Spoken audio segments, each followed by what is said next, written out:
All right, ladies and gentlemen, and welcome to College Football Convo through the Tunnel. I'm your host, Sean Stewart, and usually we be at 10 o'clock, but we ran a little bit late. So at least we're able to get it started, by the way. So, Khalid, how are you doing this morning? Good man, made it to another college football Saturday. That's all you can ask for.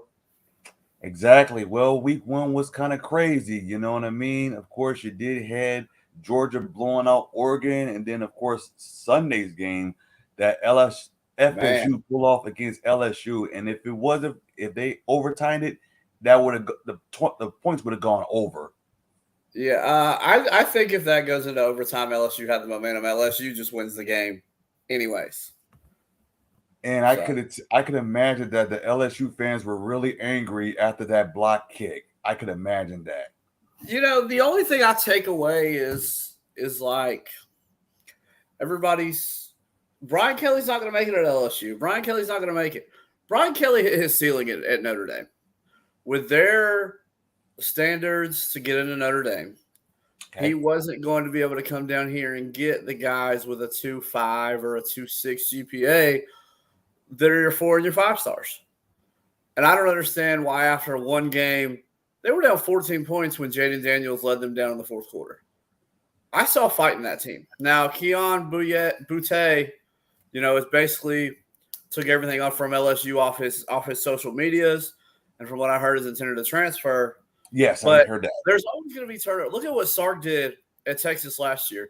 Everybody was so offended by the Bo Davis video where he talked to them like we got talked to. Get your together, get out the door. Right. You're going to have turnover no matter what. So it's just a matter of, can he change the culture? My thinking with the SEC is who is he going to have enough time to do it? That's my only thing is he going to have enough time with how quick turnover is in college football nowadays? Now, how long do you think Brian Kelly will last LSU if you were to guess? I think they give him 3 years and then they assess him. All right. Because the way it I look do right think now, you have to give him 3 years only because by that third year, the guys he's recruiting this year will be juniors heading into their senior. Yeah, they'll be juniors, and they'll be either incoming juniors or some seniors that enrolled early. So I think he should at least get 3 years. Now, if he goes back to back 3 and 9 or 4 and 8, that's different. But if he goes 4 and 8 this year and 7 and 5 next year, I do think he'll get a third year. gotcha. All right, so we got that out the way. So we're ready for week two of college football, which I'm very excited. Of course, everybody's so anticipated with this Alabama and Texas game because that is one of our over unders later on. But when I look at this game, I'm saying to myself, it's like I know people that are Alabama Texas fans are really angry that this game is a new game here in the Eastern Standard Time. It's 11 over there in Central Time. I know they're pretty pissed off because the game could have been like a 3:30 or like a primetime game because this game is broadcast on Fox. But when I Well, look at this, go ahead. well, the way that it works is whoever the home team is, that's the channel affiliate. Okay, So with the Big 12 being affiliated with Fox, that's why it's the noon game. And who cares? It's an hour. You know, like just watch the game and enjoy it. It's still going to be the same game at noon as it will at 8. just like Michigan and Michigan State at noon, we don't have a problem with it. No, you just play. What you can't control the time the games are scheduled. Right. And with that being a Big 12, with the Big 12 hosting, that became, a Fox broadcast, and they play their big games at noon. Exactly. And then ABC, they have their primetime games at 7:30. So then when I don't know if Texas is returning the trip or when they are, that'll be an ESPN broadcast, and that'll probably be a 7:30 game. So Exactly. But hey, people nowadays. But when you look at this game, I'm thinking to myself, it's like I know Alabama's going to win the game, but it's a matter of how bad that Texas will lose. That's the big question when I look at this I'm game. curious how long Texas keeps it interesting. And I think I've said it on here with you guys before, I'm not a fan of Bill O'Brien as the offensive coordinator. Again, I don't know why on first and goal from the 3 we're running a levels concept, but different story for a different day. I'm curious to see. I don't expect Texas to win. I'm not even sure. I think the spread's at 20. I don't know if I expect Alabama. Would I be surprised if they won by 20? No, because I feel like they could end up blowing Texas out in the fourth quarter.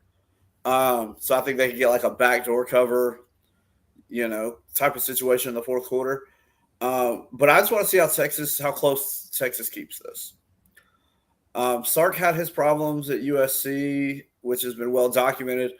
But Sark had Jake Locker at Washington, and they were constantly winning 9, 10, 11 games at Washington. So I'm interested to see. If you've watched Game Day this morning, the environment's raucous. Of course, Alabama's coming in. Oh yeah. But I just want to see Texas keep this interesting at least through 3 quarters. If you get a fourth quarter where Alabama outscores you 24-0, okay, it's fine. It's the SEC. The SEC plays 4 quarters. That's what we do. Exactly. You have to play the whole 60 minutes. Exactly. So I am interested to see kind of how long Texas can keep this interesting, because I don't think they have the weapons to go score for score with Alabama. So if I'm Texas, you're like a bend, don't break. You can allow touchdown here, but field goals, or you need to find other ways to end drives that don't end in Alabama touchdowns. Now, you did show me something on the messenger this week, and it said that the SEC was 14-1 after week 1. Big 12 was like 9. 13. It was 13-1. Yeah, because LSU lost. Everybody else had won. Okay. The weekend. Okay. Thank you for the correction. And then I look at the Big 12 is 9-1, Big 10 13-3. Conference. When did the Big 12 lost over the weekend? Kansas won, Kansas State won, Oklahoma State, Texas won, Texas Tech won, Baylor won. I'm trying to think of who lost. West Virginia. They lost. Virginia. I forgot. West Virginia. That's who lost in the Big 10 and the Big 12. It's like, who lost in the Big 12? But it was West Virginia. Okay, I forgot they're in the Big 12 because I'm so used to them in the original Big East. That's the hard thing. That's the one thing. Like, I like to see like some of these big time teams come to the same conference because it gives us better games. But sometimes I have to get out of the mindset of the regionality matters. Yeah, exactly. Because I've watched college football for so long when I got into it, and up until like I started watching in the early 2000s. So I had like 7 or 8 years of regionality mattering. Right. That's why I love rivalry games and not these made-up rivalries now that teams are in new conferences. I like the Texas A&M rivalry. I like when they play Texas Tech, that year that Graham Harrell and Michael Crabtree beat Texas. That was probably one of the greatest games I've ever watched. I like these natural rivalries. I don't like these rivalries. Rutgers and Pitt and Rutgers and Purdue are not rivals. Right. Nobody's not going to watch kind of the natural in-state rivals. Or like many people don't know that Iowa and Iowa State, that's a rivalry game. It is. People don't pay attention to that. And it's usually a good game, even though Iowa State can never seem to win the game. Exactly. Sometimes they be choking it. It depends on where it's at. But there's a couple of games I'm looking forward to. One is Kentucky and Florida. That's one of them. I am going to stay away. I'm not sure what's happening with Kentucky's running back, Chris Rodriguez, but he's out waiting on something from the NCAA. So I'm not actually sure what's going on with that.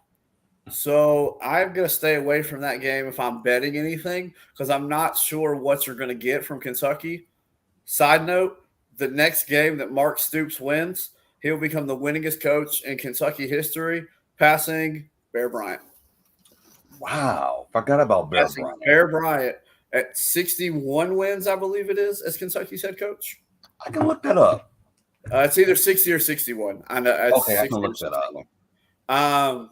While you're doing that, I think, and I hear people talk all the time, Kentucky might be, I don't want to say the safest job, but that's not the right word either.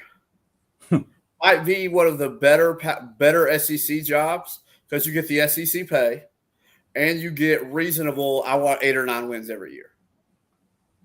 I feel like that and Missouri could be the same way, where if Eli Derkowitz wins 8 or 9 games every year, he's going to get the SEC pay. And I don't think they have unrealistic expectations. And I just looked it up. It was 60 wins. 60, okay. You were close. I don't know if he had 60 and was going for 61 or if 60 was the record. Yep, 60, 23, and 5. And then the conference was 22, 19, and 4. And you got to think, when he took over, Kentucky was like 2 and was the 2-10, 3-9 Kentucky that we all knew and loved. You know, it's not this constant 9-win team that Mark Stoops puts out every year.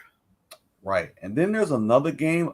Is Tennessee and Pittsburgh. That's a 3:30 game. Man, I wish we had James here. He could go off on a tangent on this game. Last year was a crazy game. I saw a stat this morning. Tennessee has scored 45-plus points in 4 straight games. I'm not sure if Pittsburgh can't keep Tennessee's offense on the side. Same thing I feel about Texas. I'm not sure if Pittsburgh has the offensive weapons to match score for score with Tennessee. So if I'm there, I'm leaning towards Tennessee just because I know how quick and how efficiently they can score. Now I want to see, can they score over 4 quarters? They played Ball State last week. I don't know what we learned, but Pitt won the ACC last year. If they can run the ball and keep Tennessee's offense on the sidelines, it's good. They need to muck that game up as much as they can, because I just don't feel like they can go score for score with Tennessee. Because more than likely with that game, I'm probably going to watch it on my YouTube TV on my laptop, then watch the other game on my TV, because it's going to be crazy for week 2. Wow, for sure. But the game I'm really wanting to watch, because I'm going to be watching the Michigan-Hawaii game, is the U.S. Why are you watching Michigan-Hawaii? It's going to be over as soon as they kick the ball off. Only the first quarter.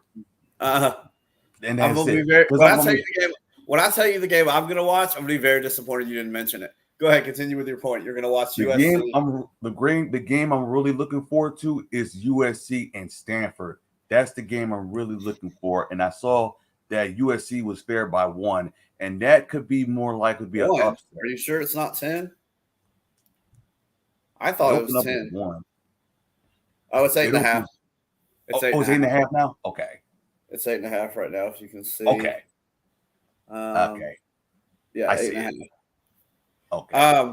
I'm going to kind of peek at that game. I don't know why everybody's getting off on USC. I was getting ready to say that. They beat Rice.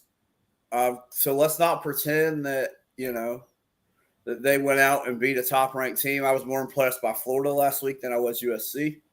But this is going to be a good test. I saw a stat this week. USC has the most ranked losses against Stanford in the history of their football program. That doesn't surprise me. So if they're going to lose as a ranked team, it's probably going to be to Stanford. Tanner McKee is the quarterback for Stanford. There's some scouts that are high on him. And David Shaw, I feel like, has been there forever. So I'm interested to see. This is the game that got Clay Helton fired last year. Yep. They lost to USC, and then Clay Helton got fired. Or USC lost to Stanford, and then Clay Helton got fired. Got fired the next day. So, a la Lane Kiffin at LAX, coming back from the Arizona State game. In that game. But I'm going to kind of peek at it because I do like Caleb Williams. He's an electric quarterback. Would I be surprised if Stanford won? No. Would I be surprised if USC beat them by 40? No. And I think I don't remember who I think I brought this up last week. No, I was talking to somebody I work with. The farther away that Lincoln Riley got from Bob Stoops, the worse his defense has got. So you bring over your defensive coordinator who the defense wasn't improving under. I mean, look, what was that?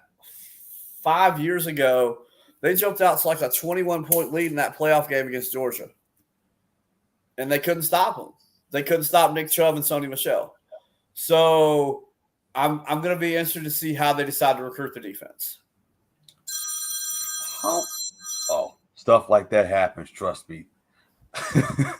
So I'm interested to kind of see. I'm thinking about another game. How about Baylor and BYU? Go ahead. That's the one I was going to be disappointed if you didn't bring up. Baylor and BYU? Yes. I'm going to watch this game. This is going to be the game I plan the day around. Luckily, it's a 10-15 game, and there will be nothing else on to watch. But I BYU's out without their top 2 receivers this week. Yikes. So I am going to be interested to see how they ran the ball all over South Florida last week. I looked, it was 0-0. The next time I looked, the first quarter wasn't even over. It was 21-0. So BYU kind of handled that game, pretty early. I just saw a stat. Baylor's allowing 2.3 yards per rush since the beginning of last season. Wow. And BYU loves to run the ball with their running. Jared Hall's the quarterback, and then I can't think of the running back's name. He's a big bruiser kind of running back. So I'm interested to see kind of what they provide on offense. And then Blake Shapen took over full-time quarterback this year, and this will kind of be his first test of this year. And BYU's got some teams on their schedule where they can ruin your season. They got Baylor, they play Notre Dame in Vegas, and they play somebody else. And I'll have to look it up. I can look it up. But they play somebody else, and they have a chance to ruin your season. And this game's in Provo. So right now I think the line sits at BYU 2.5. Wow. Oh, they play Oregon as well. That's who else they play. And they play Boise State towards the end of the year. So they have a chance to, if they were to run the table, they can make the play. They would be a more legitimate playoff contender than Cincinnati was last year. Because I'm looking at the schedule. They play Utah State on the 29th, Notre Dame, you said, on the 8th, Arkansas on the 15th. Oh, and I forgot to play Arkansas. Yep, on the 15th. That game is going to be – if you want to see somebody hit somebody, that's the game you watch. Then that's going to be the game you watch right there. And then they play at Stanford on the 26th, which is their last game. Right. So it's yeah, definitely one of those best schedules they ever had in a long time. Right. Well, you shout out to Arkansas. They play in the SEC West. Oh, by the way, they also scheduled BYU and Cincinnati. That's much even better. So not only do you play Alabama and A&M and Ole Miss, you go get Arkansas and BYU. So I'm definitely going to be interested to see kind of how that game goes. That'll be on my big TV. And I may have something else on my little one or my laptop, but that's definitely going to be on my big TV. Yeah, I didn't want to forget about the Baylor and BYU game. I would be the idiot if I didn't. That's the one I was like, if he forgets this game, I'm going to tear him. Wait till he – man, I was ready. I was prepared. Hey, it's probably the over-undering player props. I didn't want to forget that game. Oh, okay. So I'm going to tell you something last week, kind of after we went off. Don't let Hawaii score on you, okay? Yeah, you did say that. I remember. No, just so you know, your bar is Vanderbilt scored 63 on Hawaii, okay? That is the bar for your Michigan Wolverines today. It's 63. Exactly. So anything under 63 is a disappointment. And then Notre Dame, I'm looking. Isn't BYU supposed to go to a different conference, or they're still? Yes, next year, BYU, Houston, UCF, and Cincinnati are all going to the Big 12. Okay. So that's great news for the conference. This is the last year as BYU as an independent. Gotcha. Because the Big 12, they do need some help. And I think they're the only ones that don't even have an actual network. Nah, yeah. Outside all the big conferences. Yeah, I mean, you're right. I think they thought the Texas, like the Longhorn Network, was going to kind of be the counter. Because we talked about this in one of our preseason shows. If you look at the difference, the SEC Network and the Longhorn Network started literally 6 months apart. And you look at where the SEC Network is and where the Longhorn Network is, I'm just curious if the Big 12 thought that the Longhorn Network would turn into something more. Right. I hardly ever watched the Longhorn Network. Well, that's because you got to pay for it as an extra channel. Like, I wanted to see what Quinn Ewers looked like, but that was on the Longhorn Network, so I didn't even waste my time. So. Yeah. Let's see. I think there's one other game I'm going to watch today. No, it's not Georgia-Samford, although I will watch that. That's not what we're going to talk about. I can't see that one. That's not what I'll probably watch a little bit of it. South Carolina goes to Arkansas. Wake goes to Vanderbilt. App State and A&M after that crazy game last week. I'm going to give you a low-key game to watch. Washington State goes to Wisconsin. What time is that? Like a 3:30? 3:30. That's what I thought, 3:30. That's 3:30. I'm assuming that's probably going to be on – it's on Fox. It's on Fox. Okay. I thought it might have been at FS1 because I didn't see the Big Ten Network. But it's on Fox. Okay. It's on Big Fox. So I'm gonna have that game on as well, kind of peeking it because I'm interested to see what Washington State looks like. Because I know watched the end of Wisconsin, Eastern Illinois last week. So, no, Illinois State. I'm sorry. Yeah, Illinois State, not Illinois. It's all right. Thank you for letting me know about the Fox Network and the FS1 because people kind of confused with the two. You know what I mean? Yeah. Wow. Would you like to talk about the god-awful 100-year setback of the Iowa-South Dakota State game last week, or do you just want to let that go? We can do that. Iowa and South Dakota State finished 7-3, and that's probably the ugliest 7 points you will ever have. There was twice as many punts as there was points scored in that game. Total yards, 166 total yards in that game. Oh, my God. Iowa's punter had 10 punts. I think he's first in the Heisman ballot right now. What? No, just chill out. I was just playing. Okay. Thank you for that. On a side note, Iowa has one of my favorite traditions between the first and second quarter where they do the wave to the Children's Hospital. That gives me chills every time I watch it. That's just something that, it just touches your heart, Yeah. Yeah, it was at one point the score was 5-3. That kind of sounded like a NFL scab game back in the 80s. Do you remember the 3-2 game between Auburn and Mississippi State? I remember that game. It was not quite that ugly, but maybe it was. Well, maybe it was. It was one of those you go see the terrible car crashes you just can't turn away from. Oh yeah. That's what that was. And you get like I would turn it, and I was like, oh, I have the laptop here. Let me put it on the laptop because I want to see how this goes. Because at no point did you think either team was going to win the game. At either point was either team going to win the game. Now, I will say South Dakota State definitely looks like their offensive coordinator. They lost him. He got hired as the head coach at Idaho. So it definitely looked like they were missing their offensive coordinator last week. So if anybody that watches this follows South Dakota State, that's something to look out for. Is that offense just looked terrible last week? Now we know Iowa always plays defense, but they couldn't move the ball at all. There's another game we haven't touched. We haven't touched Arizona State and Oklahoma State. That's a 7:30 game. That's kind of could be an upset. Over by half. I think it's be over by half. Although we'll be interested to see how Derek Mason does in his second game as defensive coordinator. Because they were up by 40 in the fourth quarter against Central Michigan. And I don't know what happened, but they ended up allowing 20 more points. So I'm definitely going to, kind of peek to see what that defense looks like this week. Then I'm looking at what else I'm looking at. I know Ohio State played Arkansas State. That'll be over. It's not Jackson Smith-Njigba's out this week, and they're losing another receiver too. But Jackson Smith-Njigba is out this week. Oh, and that Wake Forest Vanderbilt game, Sam Hartman makes his return. He had some kind of procedure the beginning of August. Okay, and they weren't sure how long he was going to be out.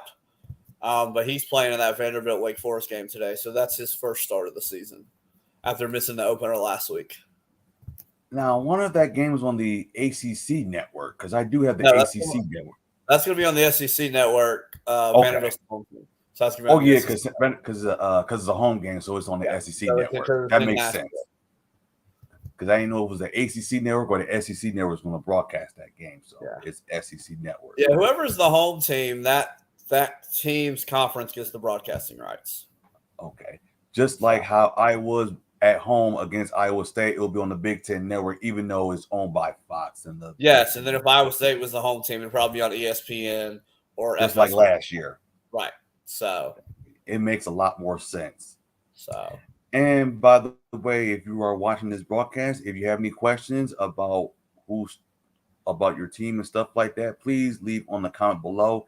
And also, there is a QR code on the right because I did test it and it is all right. So if you have a phone, I would recommend you full screen that, because if you don't full screen it while you scan it on your phone, it won't work. But if you have like a tablet, it'll be able to work. So just want to let you guys know about that, because there was issues on that last week about the QR code did not scan. How much of that Florida-Utah game did you watch last week? I want to say like 30 minutes. Okay. Do you think Billy Napier is going to get it turned around down there? It's very hard to say because Florida hasn't been relevant in years. I liked the way that they looked. Now, my buddy's a Utah fan, and him and I talked about it. Utah's defense, wasn't what it was, and there were some poor decisions made. I do think he's going to figure it out. I do think he's going to kind of turn that program around. If you look at some of the coaches, not only did Billy Napier have his own success as a head coach, but if you look at some of the coaches he coached under, Nick Saban, Dabo Swinney, he has a pedigree of coaches so I do think they're going to figure it out. I do think that was a huge overreaction from everybody to jump Florida to 12. You're telling me you went from a team that you thought was going to go 4-8, 5-7 to now they're going to be a 9-3, 10-2 team. I still think that's a bit too high. Yeah, that's why I want to slow down, but at least they're making progress. I will give them credit for that. Have you seen, and I'll find a picture if you haven't, Florida State's wearing like icy white helmets and uniforms next week? Have you seen that? I've seen that. Oh my God, that is a friend of mine that I used to work with. She's a huge Florida State fan, so I texted her about it. She ordered a mini helmet, and I'm so jealous. I'm so jealous. That looks so clean. So clean, like Mr. Clean. So I said, "Looks so fresh and so clean." That's what's his name? What's that? What's that? What was Outcast? That was Outcast. Yes. Did you catch any of that Louisville UCF game last night? I did not. Man, that game was terrible. It was terrible. So both teams scored on their opening drive. Then UCF scored again to go up 14-7, and nobody scored again. No, then it was like 14-10 midway through the third. It was just another one of those like bad car crash games. UCF, both teams started out really hot. I'm high on UCF. I still think they can win the American. I like John Rice Plumlee. Remember in 2009 when LSU played Ole Miss to that ridiculous like 63-56 shootout? John Rice Plumlee was the quarterback at Ole Miss. He was quarterback in that game, and that he is the exact type of quarterback that Gus Malzahn. He's a Keith Marshall type quarterback that Gus Malzahn had at Auburn. He's probably more accurate than Keith Marshall was. So I'm not giving up on UCF, even though they lost to Louisville last night. I'll keep an eye on them. So I actually have. If I went team by team, I probably had Cincinnati finishing third in the American, behind both Houston and UCF. Even though they did win the championship playoff last season. I'm not going to get on this hill because I haven't actually come off of it yet. I have provided my own set of argument as to why I feel this way. I don't think Desmond Ritter's an NFL quarterback. He benefited from a Alabama transfer at running back and two cornerbacks that just shut everybody down. I provided stats. They averaged like 200 yards on the ball. All crazy stuff. Right. And everyone's like, oh, well, he went in the third round. I'm glad to see he wasn't a first-round quarterback, Right. But everybody's acting like he's just this great. And I'm like, can we give him time? Right. I wasn't sold. I will die on that hill that he is not an NFL quarterback. He will die on that hill. If we ever talk about it, it all goes in caps. Like I am screaming from the mountaintop that I do not think he's an NFL quarterback. Oh my God. It's almost sound like you're on a network and then explaining to people like, look, this is who he is. just accept it. Well, but here's the thing. If I'm wrong, I'll admit that I'm wrong. Right. If I'm wrong about it, I will admit it. But I just don't see enough. And of course, being from Georgia, who drafted them? The Falcons. So when I watch NFL, guess who I have to watch? Or I will have to watch at least. Because he didn't get the start. He's not getting the start. So now there was a question I did want to ask. So let's say like if you're Utah, right, and you're watching the USC and Stanford, do you think that if you're a Utah fan, you have to root for USC to beat Stanford in order for you to if I'm USC, I want USC, excuse me, if I'm Utah, I want USC to beat everybody by 60. Because USC has to go into Salt Lake. Now, yes, USC lost to Florida. Florida doesn't play in the Pac-12. If I'm Utah, I want USC to beat everybody by 60. Because I want them to look as good as they can for when they come in. Now, and if I'm Utah and I'm pulling up to see, who they play, I think they're actually off this week. You're talking about Utah, right? Yeah, I'm trying to figure. I'm about to pull up their schedule. You can't go in and look unimpressive against anybody, because I don't think you have the schedule. San Diego State, who lost to Arizona last week. Yikes. You play Arizona State, Oregon State, and UCLA. You got UCLA and USC in back-to-back weeks. So if I'm Utah, I want USC to beat everybody by 60 because I want them to be ranked as high as they can. And plus, the committee's going to look at that conference as well. Now, the flip side to that is if I'm Utah, I also want Florida to end up at 8-4, 9-3 this year too. But I don't. If I'm a Florida fan, I want Florida to have the year that Tennessee had last year, where they went like 7-5. Because if Tennessee wins 9 games last year, everybody comes into this year thinking Tennessee's an SEC. Everybody, Tennessee can win the SEC East and make the playoffs. And then when they don't, for no reason, you put Josh Heupel on the hot seat. So if I'm Utah or if I'm Florida, I don't want Billy Napier to go 10-2 because if he goes 8-4 next year, you're going to want him out the door. He can't win anymore. So that's the one thing that I always try to tell people is like, you can want your team to be good, but you have to realize just because you don't have unrealistic expectations doesn't mean other people don't. Correct. So if you go 7-5 in your first year, that's fine. Everybody wants to use Nick Saban. Look at Nick Saban at Michigan State. Look at Nick Saban. I saw. Look at these coaches. Let me see if I can find it exactly. Hold on. I will see if I can find it exactly. I sent something out to my guys. About Nick Saban at Michigan State and then Alabama. No, let me see if I can find it. Hold on. All right. Because I don't remember exactly what it was, but it basically reminded everybody that college football is a marathon, not a sprint. Yeah. And everyone talks about, Kirby Smart went 7-5 in his first year. So it's just like these coaches that don't go win 8 or 9 games in their first year. Give them time. Give them time. Well, yeah, I hopefully that Florida be back like they was like 15 years ago when they were winning the national championships.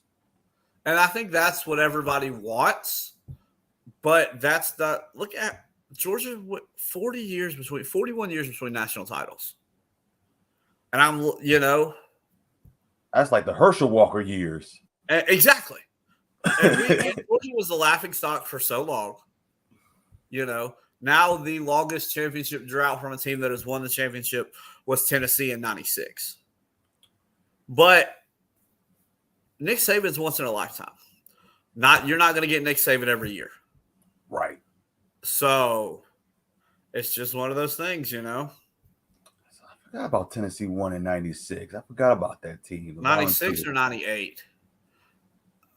Let me see. 96. Let me look at I think it might have been 98 because Peyton Manning wasn't. I think it was the year after Peyton Manning left.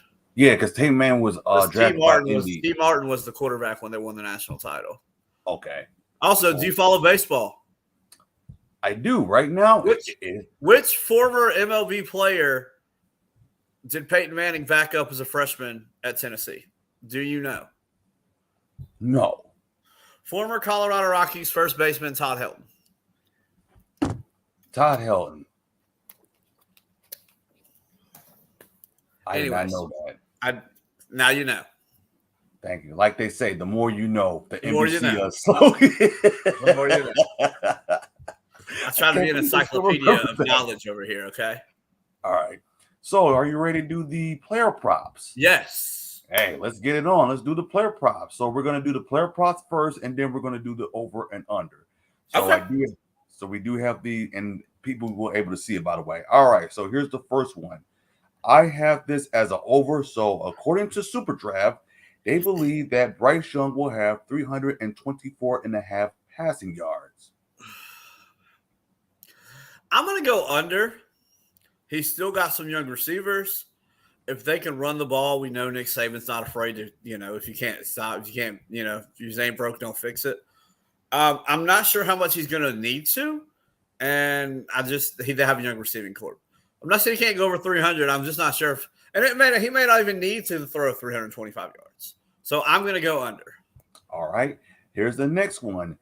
Tennessee's quarterback, Hendon Hooker, with 39 and a half rushing yards. I'm going to say under on this one. I'm going to go over because when the play breaks down, he has the ability to. And if this turns into a shootout, he can play 4 quarters. So I'm going to go over on that just because his ability to go get 9 yards here and there. You go get 9 yards 4 times, Plus, if you look on average, Tennessee runs like 3 plays a minute. So he's going to have all the time in the world. Looks like, let's see if somebody has a question. Oh, okay, that's somebody else. I'm looking at the player props. Okay, here we go. USC running back. It is Travis Dye, 13 and a half rushing yards. He should get the over. He should. Yeah, that seems awfully low. On which I'm disappointed. It could have been like 20 or 25. I don't know where that number came from. Right. He could go over that in one play. He's RB1 there, so he's going to get the majority of the carries. Right. That was kind of too low, but hey, it is what it is. Okay, we don't make the numbers, okay? Exactly. We don't make the numbers. They just give it to us. Exactly. BYU quarterback, Jaron Hall, 206 and a half passing yards. I want to go over on this one. I'm going to take my Fighting Dave Arandas. We love Baylor over here at No Huddle. I'm going to go under. I already told you, he's out 2 receivers, his top 2 receivers at that. And, Baylor's defense just seems to reload with Dave Aranda. He was the DC at LSU. So if there's one thing that Dave Aranda knows how to do is coach defense. So I'm going to go under on that. I hate taking all these unders because I think Baylor's going to blow out BYU, but I'm not sure I think that's going to happen. So I'm going to go under on that just because you're missing your top 2 receivers, and Baylor's got a stout defense. The next one, it is Blake Shapen, 1.5 passing touchdowns. I'm going to go over. I think he's going to have to throw the ball. He has shown the ability in the Big 12 championship game last year against Oklahoma State. He showed the ability to. And he beat out Gary Bohannon last year over the spring for QB1. So I do think he's going to hit the over on 1.5. And then finally, I believe this should be over. It is okay. There we go. Baylor running back Tay McWilliams, 68 and a half rush yards. Because last week he did well last week, so it's like he can get like 100 or more. Yes, but let's take everything with a grain of salt. They played Albany last week. I am also with you. I think he's going to go over there. Baylor's going to have to score some points to beat BYU because BYU put up, I think, almost 40 in the first half last week. Now, the quality of team between USF and Baylor are not the same, but I do think, if would it surprise me if this was a shootout? Absolutely not. Because that's what it looks like. So we got the player props, and now we're going to do the Super Draft sports books. All right, first game, it is South Carolina and Arkansas. The total is 53. I have this as an under because this looked like it's going to be like in like the 20-13 type of game. I'm gonna go over. This will be like kind of a real test for Spencer Rattler. Somebody interested to kind of watch him. KJ Jefferson accounted for all the touchdowns for Arkansas last week, and they put up like 31 points. So if you're putting up 31, you're looking for like a 31-24, which doesn't seem like it's out of the realm of possibility. So I'm going to hit the over on the 53 in that game. All right. Now, here's one I thought the number was too super high. Alabama and Texas, total is 65. I'm going under in this one. That was super high. I'm going to go over, and here's why. Okay. The spread is 20.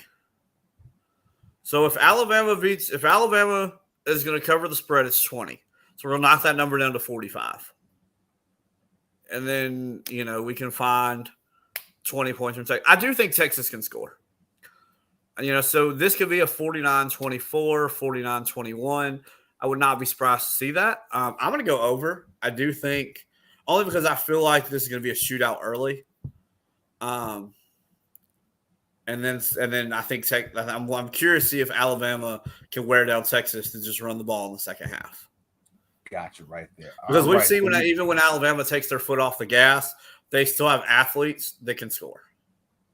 All right, the next one, it is Tennessee and Pittsburgh. The total is 65 on this one. I have this actually as a over on this one. I can see this as over for these two teams, especially when you have both teams can score a lot of points. Let's see. Last year, the score was 41-34. I'm going to take the over. Exactly. Now, this one. 65, and Tennessee scored 45 points or more in 4 straight games. So I'm going to take the over. Now, this one, I'm definitely going to take an over on this one. And this is Iowa State and Iowa. The total is 40. I'm looking for like a 21-3, 21-10 type game. So I'm going to take the under. Okay. And I also remind you that Iowa State was like 4 out of 5. I'm not mistaken. 4 out of 5 of the over. And then Iowa's like 4 out of 6. Something like that. Well, I watched Iowa score 0 points on offense last week. So I need to see something before I just say, here's you some points. Gotcha. Kentucky and Florida. The total is 51. I have this as a over on this. The quarterback talent's there between Anthony Richards and Will Levis. I think I'm going to take the under because I can see like a 24-21, when you hit that 45, 48 point mark. So I think I'm going to take the under. Gotcha. And then finally, USC and Stanford. And I said before, I have Stanford as an upset. The total is 67. I actually have this as an over because, as you know, USC can score, but the issue is they can't stop anybody on defense. I'm going to go the other way. I'm going to go under, and I think it's because Stanford can play defense. There's a reason I said, I think everybody overhyped USC on Rice. Well, the golden rule in football is don't lose to food. Right. I know Stanford can play defense, and Stanford has made a habit of making USC miserable. Yes, they have. So I do think that that's going to be an under. It's going to be a great watch. It's going to be a great watch if USC doesn't get out to a 21-0 lead. If we're midway through the second quarter and it's 24-0, I may turn the game off. Exactly, and wait for the BYU and there's going to be plenty of other games to watch. I'm not against watching FCS teams. I watched James Madison last week, so don't tempt me with a good time. Don't give me more options, okay? I already struggle with options. So don't tell me USC is playing and they're up 31-0 at halftime because they're not going to eliminate the USC game. Don't do that to me. Right. Make me have to pick what I'm watching. Or like me watching North Dakota State. Yeah, absolutely. I love watching North Dakota State. I watch them. I watch Eastern Washington. Kennesaw State's right up the road, like 30 minutes from me. So I watch them. I watch Jacksonville State. I watch Sam Houston. Yeah, I was getting ready to say that. Give me options. Don't cut out games. Make me have to pick. This is a close game. This is a close game. Or like bring something that nobody what's the word I want to say? Bring something that nobody never heard of and then tell them like why. As I said, I watched James Madison play Middle Tennessee State last week. Don't tempt me with a good time, okay? Don't tempt me with a good time. I'm the same boat as I am. And I also want to give a shout out because someone actually did give a shout out, by the way, on one of my Instagram posts is Justin Renfro. Justin Renfro. He actually had a like on the Instagram page. Thank you so very much, Justin. I appreciate that. So if I tell you can't watch Michigan and you can't pick a ranked versus ranked game, what game are you watching this week? You're not watching Michigan and you can't watch two ranked teams play each other. And that still leaves Alabama, Texas on the table. I'm probably gonna have to pick something that nobody never even watched, like from the FBS. How should I say it? Because there's a lot more great games than it is with week 2 in the actual. I think if I had to pick, I think I'm going to watch that App State A&M game. I'm going to watch the App State A&M game. Just because after that big offensive explosion of 40 points in the fourth quarter last week. Also, sleeper game, Mississippi State goes to Arizona at 10 o'clock on FS1. Okay. So, sleeper game. I was thinking about sleeper game. Central Arkansas and Mississippi. I may want to watch that game to see. Yeah, you want to see what because Jackson Dart didn't look super impressive last week. Zach Evans did though. Transfer from TCU, ran for like 100 and something yards. But again, take it with a grain of salt. I don't remember who they played. That probably tells you who they played. Gotcha. I always enjoy watching Lane Kiffin. He always entertains. It's like everywhere he goes, like you said, it's always entertaining, and he always gets a head coaching gig. And it's because he can coach offense. That's why him and Jeff Levy made such a good pairing last year. Because he wants to run that up-tempo style offense. And look at what, Oklahoma put up, 56 last week? And that's where Jeff Levy is now with Dylan Gabriel. So I'm definitely, I'm not against watching a Lane Kiffin coach team. I just don't like watching SEC teams play FCS teams. To be honest, I have 3 screens, and my smallest one's my laptop, and that'll probably be what I watched the Georgia game on today. Gotcha. Just so I have it on and I can say I watched it, but that's probably what I'm going to watch it on because they're playing Samford. So it is. That might be 56-0 at half. Okay.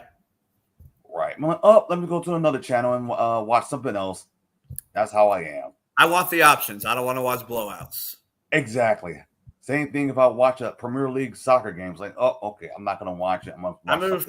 I moved Georgia, Oregon to the laptop last week just so I could watch the fourth quarter. That was pretty bad. I was like, okay. That was terrible. Exactly. It makes me want to watch black college school sometimes. And they Deion makes Jackson State easy to watch. I'll say that. Right. So we are going to be leaving the air, and I will be hosting NFL for Sunday tomorrow morning at the same time, 10 to 11, week 1, September 11th. So it's been 21 days since the 9/11. So 21 years. Unbelievable. Unbelievable. I was having a conversation with somebody about that at work the other day. Do you play fantasy football? Yes, I do play fantasy football. All right, let's compare. You want to compare our teams? You want to get off and do it?